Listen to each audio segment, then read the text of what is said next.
Bonjour. Dans cette vidéo, je vais vous parler du changement de paradigme et du bien-être au travail, mais justement quand le changement ne va pas dans le bon sens, ne va pas dans le sens du bien-être et aussi pas dans le bon sens pour que ce soit viable économiquement puisque les deux vont ensemble, hein, c'est bien clair. Quand la personne est contente dans son travail, elle va aussi être plus épanouie, être plus efficace. Donc voilà, c'est ça qu'on va voir. C'est une observation qui a été faite dans les 10 dernières années. Est-ce que c'est relié à la crise de 2008? Peut-être, pour une question d'être encore plus efficace, hein, tout s'emballe. En tout cas, on observe ça et des clients qui viennent vers moi me disent eh bien, mon travail, mon poste d'il y a 4-5 ans, il n'existe plus, il est fait par plusieurs personnes. Et j'entends dire ça souvent. Alors bien sûr, sur le papier, ça peut être séduisant. C'est-à-dire que vous avez différents postes multitâches. Et dans ces postes multitâches, ben oui, il y a des tâches qui sont communes. Donc, je vais prendre des exemples. Hein. Vous avez comme tâche commune l'appel aux fournisseurs, vous avez la rentrée de données, vous avez l'écriture de rapports. Je vais prendre que ces trois-là. Eh bien, l'idée est venue d'une bonne intention, bien sûr, une question d'efficacité, c'est de se dire, eh bien, du coup, on va prendre en fait une seule personne qui fait tous les appels aux fournisseurs. On va prendre une seule personne qui fait toute la rentrée de données. Une seule personne qui fait l'écriture de rapport. Sur le papier, c'est séduisant, mais quand même, ça oublie quelque chose, c'est que l'être humain n'est pas une machine. Parce que là, on ne va plus être du tout dans les conditions remplies pour l'épanouissement et le bien-être de la personne, dans cet exemple. Parce qu'on va d'abord avoir une perte de sens. Quand il est sur son poste multitâche, et il a une vision globale, la personne a une vision globale, ça fait sens, elle voit par rapport à l'objectif, à la vision de l'entreprise, ce qu'elle fait, elle peut avoir ce fameux, elle peut voir son impact positif sur la personne, le client, hein, qui profite de son travail. Donc là, c'est perdu parce qu'elle est tellement dans quelque chose de monotâche qu'elle ne peut plus voir ça. Au niveau de ses besoins, ils ne vont pas être remplis non plus. Si je reprends le besoin d'autonomie, alors dans un poste multitâche, eh bien la personne, elle a plusieurs tâches à faire et elle s'organise un peu comme elle veut, et dans la journée, et dans la semaine, elle voit son supérieur hiérarchique de temps en temps pour lui dire où est-ce qu'elle en est, mais voilà, elle est quand même vraiment libre dans un cadre, c'est ce besoin d'autonomie qui est si important.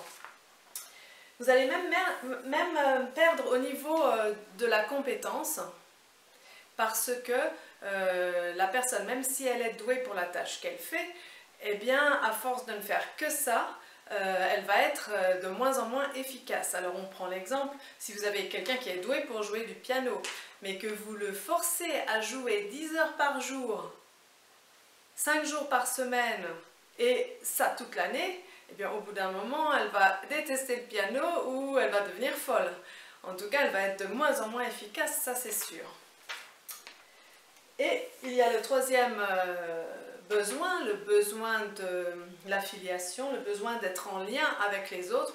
On voit bien que sur le poste multitâche, la personne a beaucoup plus de contacts différents, hein, les tâches sont variées, il a des contacts différents.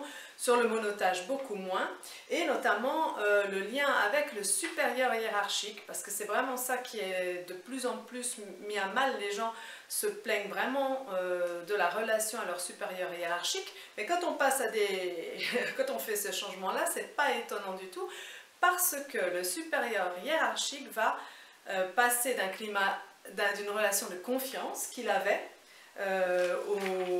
avec le poste multitâche, hein, comme je vous l'ai dit, il voit la personne de temps en temps, il le laisse libre, autonome, il lui fait confiance, il sait qu'il est compétent. Tandis que là, avec ces postes monotâches, on va passer de la relation de confiance à une relation de contrôle.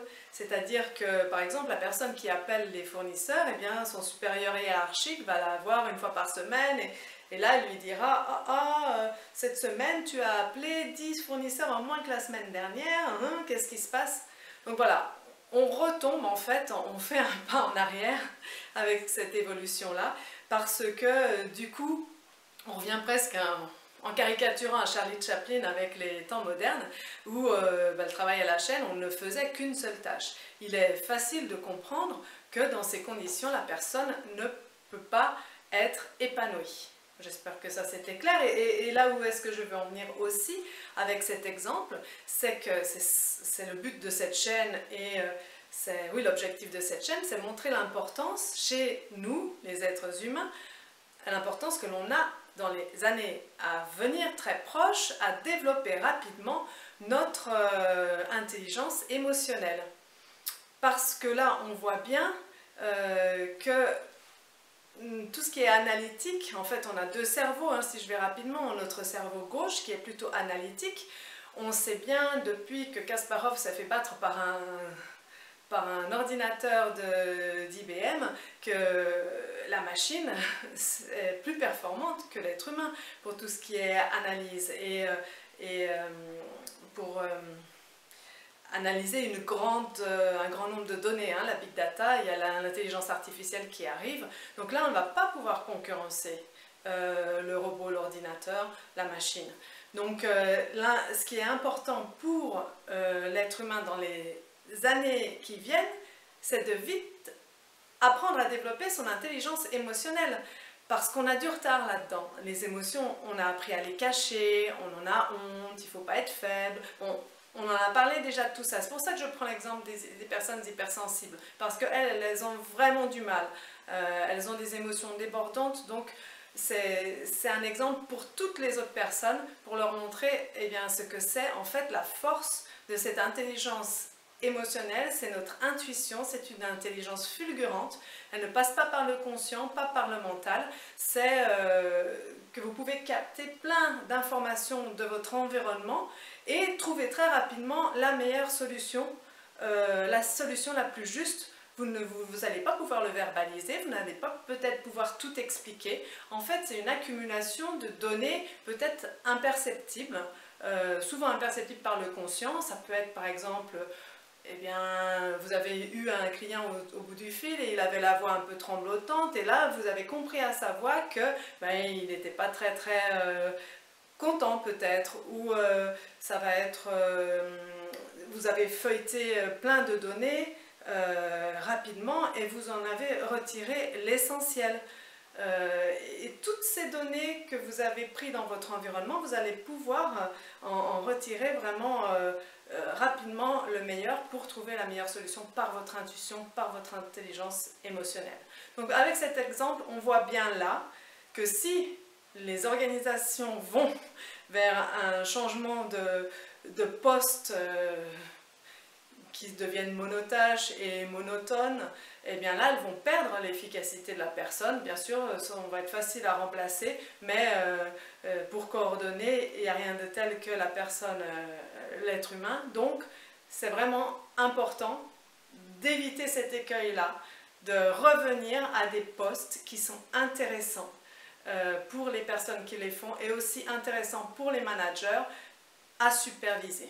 Voilà, j'espère que vous avez bien compris le message que j'ai voulu passer dans cette vidéo et je vous dis à bientôt!